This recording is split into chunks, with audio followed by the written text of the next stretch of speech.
Welcome to Outdrive, folks.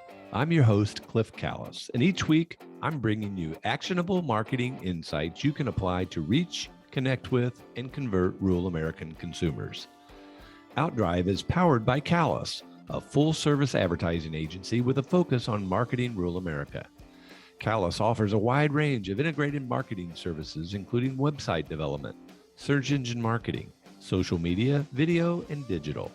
We develop strategic and creative campaigns to build your brand and your business, and you can learn more about us at ecallis.com. Now join me in the front seat as we head out on the road to success. Let's go. Hey folks, welcome to Outdrive. We've got another great story to share with you today about life and work in rural America. It's always interesting to me when a business model changes to meet our changing world. The most obvious examples of this that come to mind are when businesses changed during the pandemic to survive, and then in many cases thrive. Restaurants are maybe the best example. One industry that has also changed, but that might go unnoticed, is real estate and the option to auction property versus listing, showing, and selling it. Today's guest can speak to that, as well as give us insight into how he and his business were able to launch a brand in a new market and then really take off. Justin Hubbs is the real estate district manager for BigIron Realty, the largest agricultural auction in North America, with over 600,000 bidders. I first got to know Justin when he was in retail management for a large department store chain, and it's been impressive to watch his transition into real estate and building a successful business.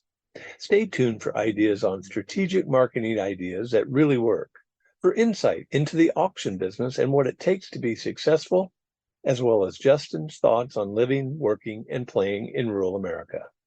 Welcome to Outdrive, Justin. Thanks for having me, Cliff. Well, I've been looking forward to visiting, excited to hear the story of BigIron. I think you've really made momentum in the marketplace quickly. And I want to hear sort of a little bit about behind the scenes about that. I know you're on the board of trustees out at State Fair Community College. I want to talk about that a little bit. And certainly want to get into the real estate / auction bid process that's really kind of sweeping the nation. But before we get into all that, why don't we start by having you tell our audience just a little bit about yourself? Absolutely. Thank you again, Cliff, for having me.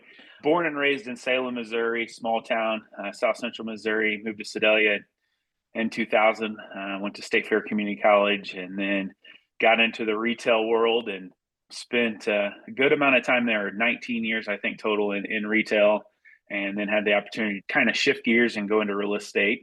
I have three amazing girls that keep me moving, Nora, Charlotte, and Amelia, and, they've blessed me, that's for sure. And my beautiful wife, Hillary, and who's in our Sedalia School District as an instructional coach. So they all keep us busy, but that's just a little snapshot of who I am, Cliff.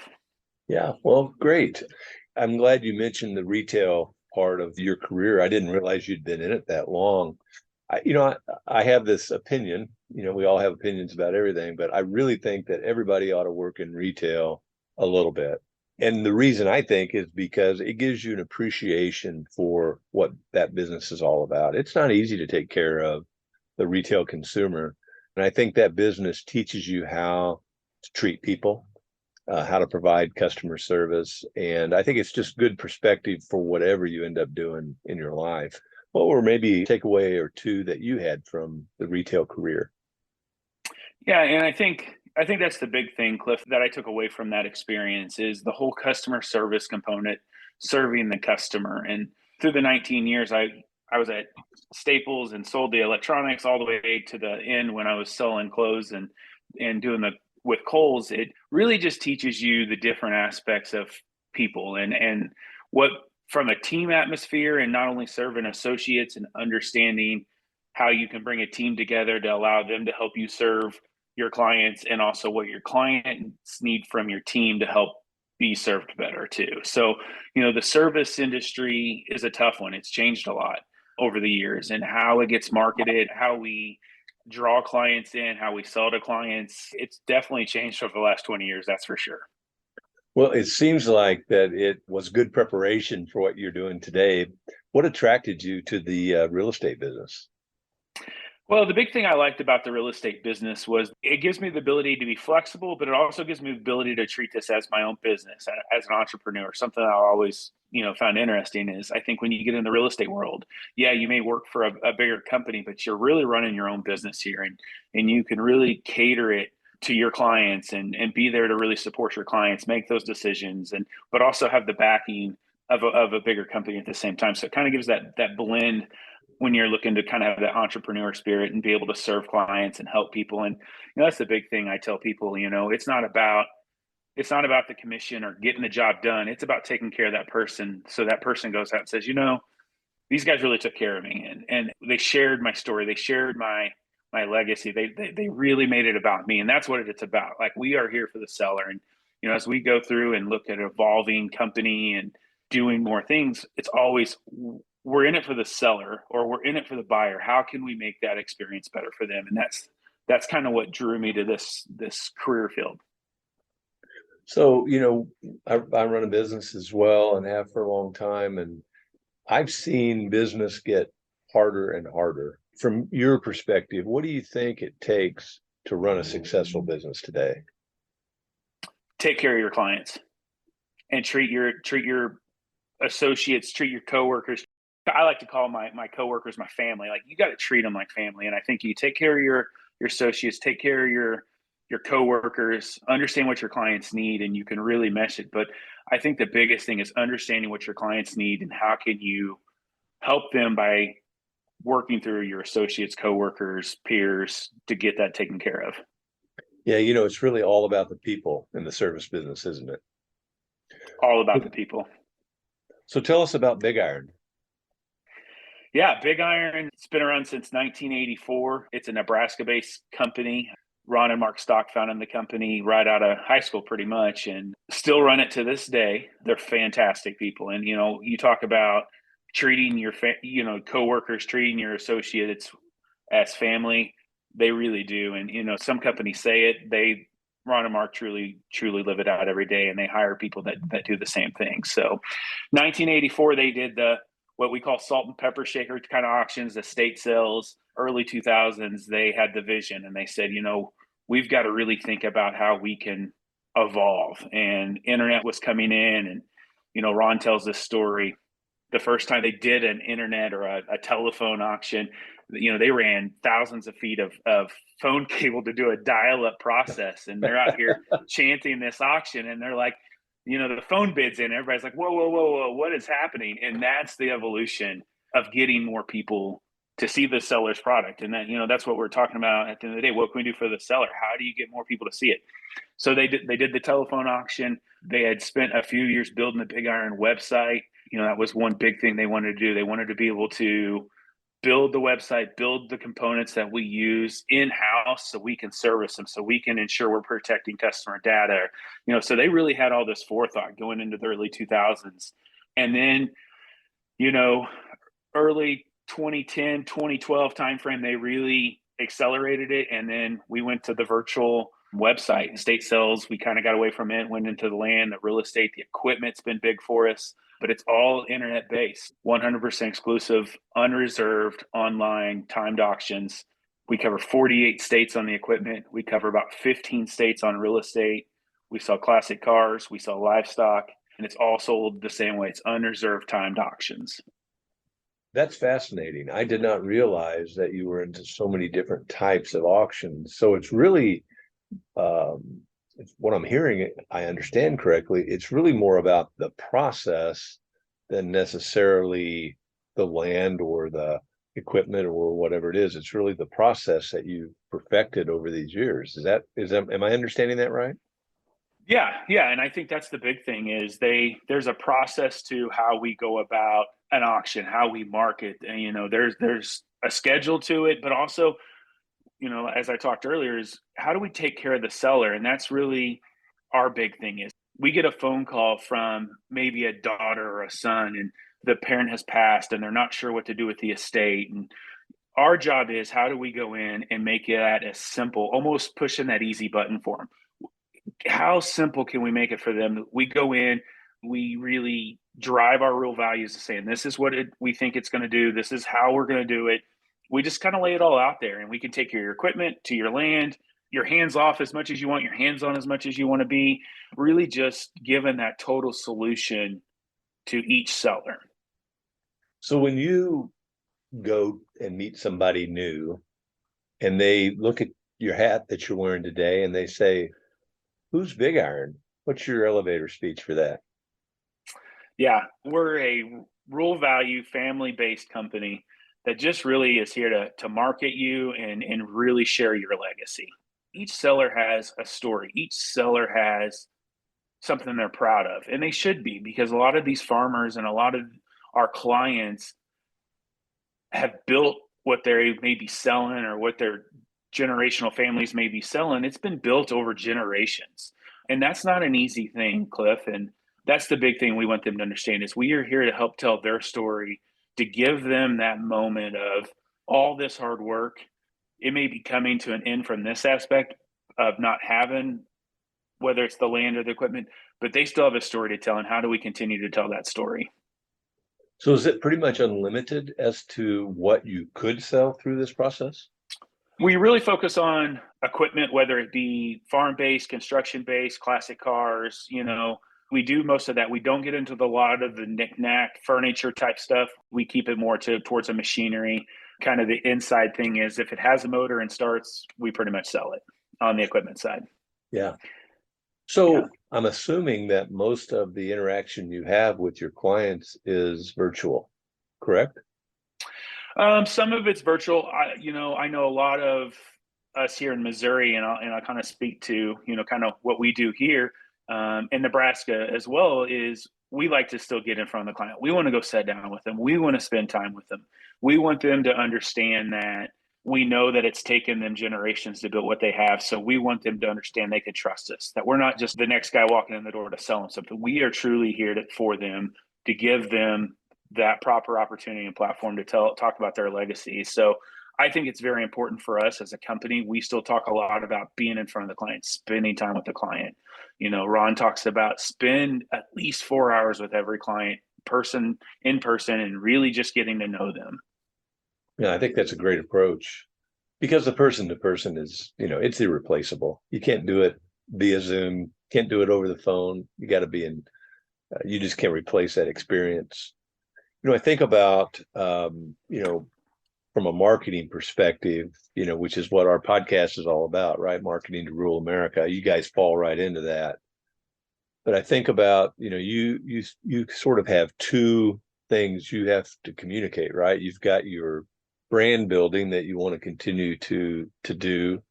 And so I want to talk about some of the things that you found successful in doing that. But then you also have these online auctions that you are marketing as well. So I want to talk about that too. So you take your pick, go down the road of whichever one of those you want to talk about, and share some of your tips or advice on those from a marketing perspective. Yeah, and I think you've understand marketing. You guys have been doing it fantastic for a long time.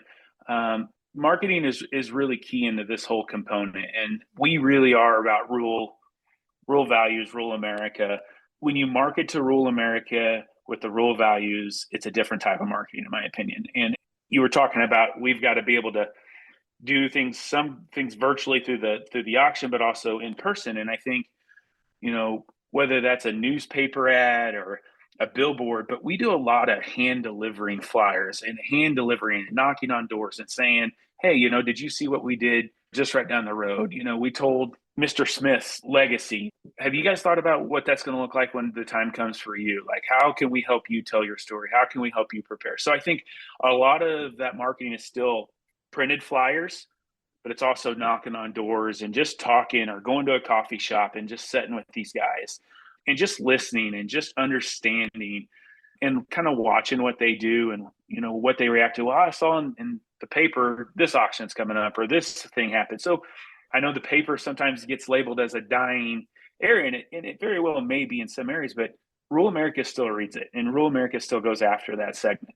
So you really got to understand from a marketing aspect where they're looking and where they're still getting their information, because that's where they still trust.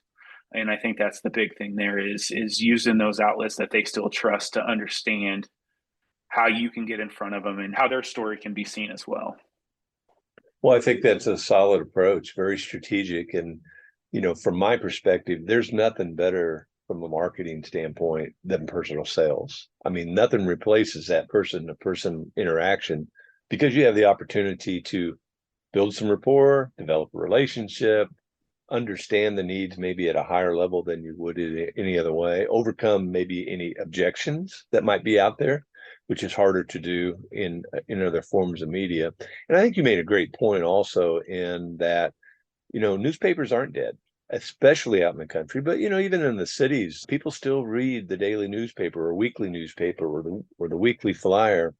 And it's just one of the tools that you have in your marketing toolkit to spread it out. They all work. That's one of our big theories is they all work. It's just a matter of determining which one's going to work best for you and your needs. Absolutely, and I think that goes back to that whole trust component, Cliff, and that's what they've known, that's what's been around, and they trust those sources, and if they trust them, you need to trust them because they've obviously worked. Yeah. How many years has BigIron had representation now in our part of Missouri? So here in the Sedalia area, equipment's been around a little bit longer, but the first big auction we did on the real estate side was 2018. Local entrepreneur, farmer called us up, and I always like to visit with him. And he was flipping through a magazine one day. We talked about newspaper. We talked about flipping through there, and he saw a BigIron ad on a Sunday morning. And he picked up the phone and he called Ron, who was the kind of the one we were marketing at that time, and called him. And Ron answered, and they got to talking. And so we did our first one in 2018. Fantastic sale. That seller then referred us to another individual who we were starting to do their auction. And that's when I joined the company in 2020. And so really boots on the ground, somebody locally, late 2020 is when we really started hitting their ground. Well, as I mentioned earlier in the podcast, you've done a great job of building your brand and your identity and awareness. You've surely had some challenges along the way. Talk a little bit about some of those. Yeah, absolutely. I think the biggest challenge is just people understanding what we do and who we are as a company and how we approach things is a little different than your standard real estate company. We're not out there, really doing the offers, the residential. I mean, we can do some of that, but we are more about that rural America, that complete seller opportunity. So it's a little different approach. And again, as we talked about earlier, it's a trust thing. And I think there was just a period of time there where we just had to visit guys and talk about the BigIron story and who we are and what we offer. It wasn't so much about, and still to this day, it's not so much about what can we sell for you. This is who we are and this is just what we offer. How can we help you? How can we help tell your story or promote your legacy? And then in return, selling comes into that. I mean, obviously at the end of the day, we still are sales guys, but we're there more about that. It's telling people's story, being a trusted advisor, if you will, for these sellers. And I think it just took some time for people to truly understand who this new company out of Nebraska is. But we are boots on the ground. We are local guys that live right here in the community. We want to give back to the community. We want to help guys in the community because the community is what allows us to be successful. Yeah, well, that educational component of advertising and marketing is very important. You can't really expect somebody to buy something until you educate them about what you're doing, and especially with sort of a unique service. So I think, it takes time to do that. It's sort of a building process. I really like the idea of the legacy. I've not heard that used in your business before, but it really makes a lot of sense because you're right. A lot of farms are generational, and that's a big deal when you are moving property and even equipment, from one family that's maybe had it for, a century or more to somebody else. Where did that idea of legacy originate? I think it really just has always been a part of the company. Ron and Mark, being farmers themselves, they understand the rural value. They understand what it takes. Farmers are, they're not your everyday person. They have to be a welder someday. They have to be an engineer someday. They always wear a different hat, and they always go about different things, and they're inventing things. And I think that's the thing that I've learned through this business is some of these inventions that these guys are using is just a farmer finding a solution. And so we have a lot of deep respect and always have had that for the values and the strong work ethic of our clients. And I think that's just something that they've always done, just to work that work ethic and that tireless, just every day after it, just to make sure their families are taken care of and the food's on the table. And so we understand that as a company, and we're just honored that we've have a platform, and these two brothers have grown this platform to be able to share, to reach the people we can reach. It is just truly an honor. It really is. So was this whole idea, this foundational idea, what led to the Share Your Legacy show?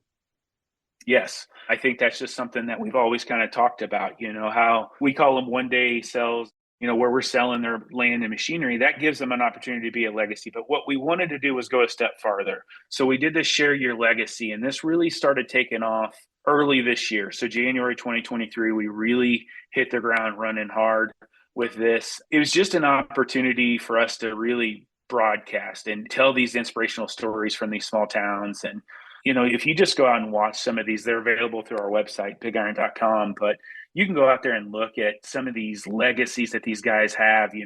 It's just so inspirational. Some of the things and the history and just the work ethic, and it's just really neat to see. But that's kind of where the Share Your Legacy program was born, just around that whole idea. And we've always understood that. Well, in marketing, storytelling is so important today because people can relate to a story. It's one of the things I really enjoy about doing a podcast is every podcast guest has a story.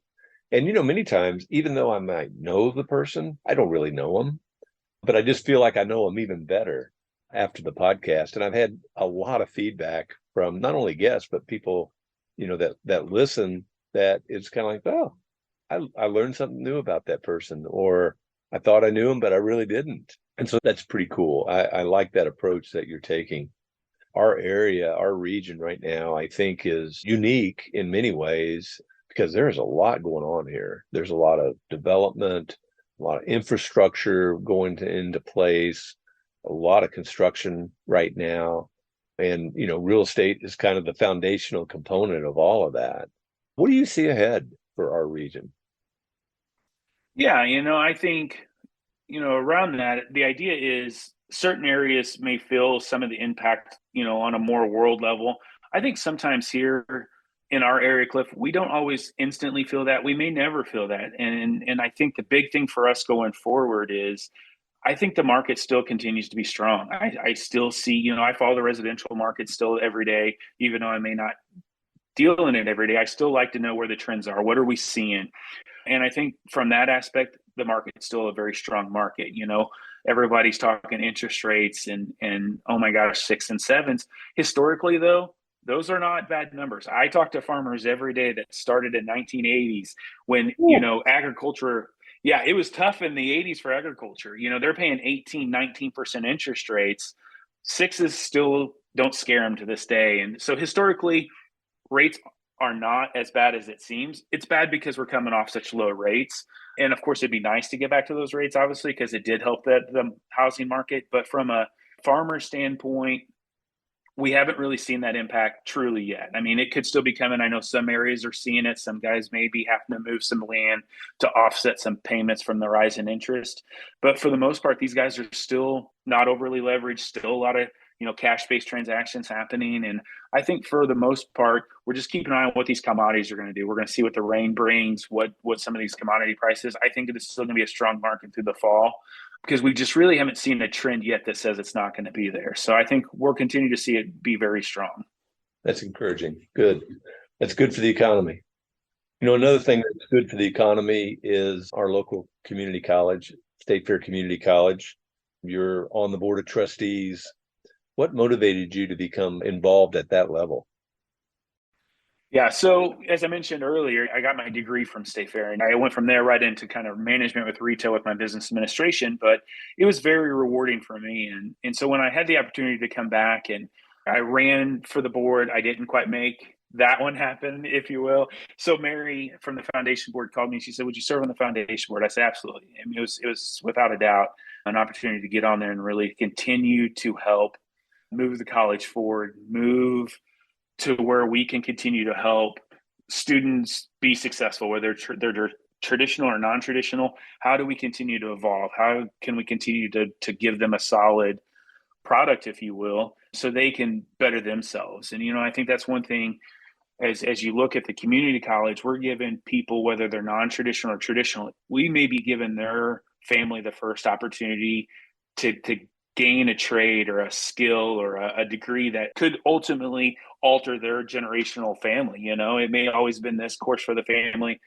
Now this 18-year-old kid come out of maybe Warsaw, has an opportunity to get a welding certificate in a short amount of time with low debt, and then he can now get a well-paying job, and that overall changes his family. Like, how do we continue to influence those kids? And I think that was the biggest driver for me wanting to be involved with the college, is how can we make those decisions at more of a higher level that can have that trickle down effect that allows the people at the college to be able to help those type of kids. Well, I think there's a lot of people that don't understand everything that State Fair offers, really, because there are so many opportunities for kids today, really more than ever. And it's a great step to help kids better understand who they are, what they're all about, gives them a chance to try some things, some new things. And, with many of the degrees that you earn there, I mean, you come right out and hit the ground running. You're prepared for the workforce. You're compensated well in many respects. And it's another one of those economic drivers that we have here in the region that we're really fortunate to have right here in our backyard. Yeah, absolutely. And I think the thing you said there, Cliff, that's key is there's so many opportunities out there, whether it's from a nursing to a trade service, and there's so many opportunities. And you also talked about, coming out and hitting the ground running. I thought it was a cool story that came out of graduation this year. If I could share real quick, I won't share the student's name, but an individual out of Warsaw graduated high school same day or day after she graduated State Fair with her dual certificate already. She was done. She had her certificate done and she was graduating high school. So now she had those two things in her back pocket the same day. Like, dual credit. There's another opportunity we offer. How inspirational is that she was able to complete high school and get her certificate same weekend? That's just inspiring. It is inspiring. And, if I'm a kid, maybe I'm a junior high kid. I know you have some that age as well as I, and you hear that story of, wow, that's an opportunity right there. Yeah. So now she, 18-year-old individual that now has the ability to do whatever they want to do, whether it goes to 4 year or go right into work. I mean, it just really opens up opportunities. Yeah, it sure does. So we're both born and raised in rural America, live here now. When I say those words, what's that mean to you? A lot of pride. I don't get back to my hometown as often as I'd like. My mom still lives there, but growing in that rural environment has really taught me a lot. We talked earlier about, farmers being entrepreneurs and they wear different hats every day. It just really teaches you that strong work ethic, the value, and how to treat people. And I think those are the big things that I've taken away from being a rural kid. You're not saying that non-rural kids aren't, but it really brings a different aspect to life for me anyway. So I'm a little envious in what you do for a living because I love the back roads, especially in Missouri, but I love the back roads of rural America. I love gravel roads. You see things that are so unique, and I marvel at some of the things. What kind of interests and hobbies do you have outside of work?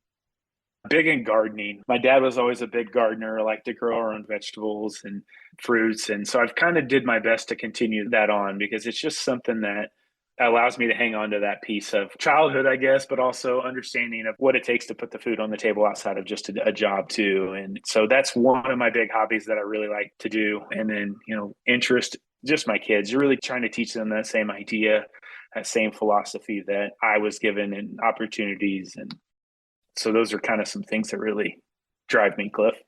Yeah, that's awesome. Well, I think your heart's in the right place, my friend. I appreciate that. Have enjoyed visiting with you today and hear more about your background, and certainly appreciate you telling the BigIron story for our audience, because I think it's a story that many may not fully appreciate. What else would you like to share with our OutDrive audience today that you think they might find interesting?